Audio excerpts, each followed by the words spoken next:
ఎప్పుడు పెసరట్టు ఒకేలా ఏం చేస్తారులే కానీ ఈసారి ఇలా ట్రై చేయండి. మిక్సీ జార్‌లోకి నానబెట్టుకున్న పెసరపప్పు క్వాంటిటీ ఎంత అని మాత్రం అడగొద్దు. మీకు నచ్చినంత తీసుకోండి.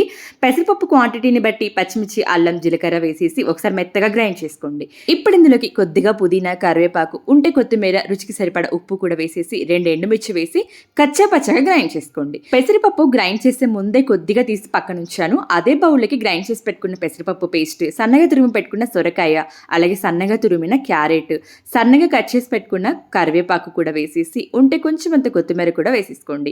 అంతా ఒకసారి మిక్స్ చేసుకుంటే పెసరట్టు వేసుకోవడానికి మనకు పిండి రెడీ అయిపోయినట్లే.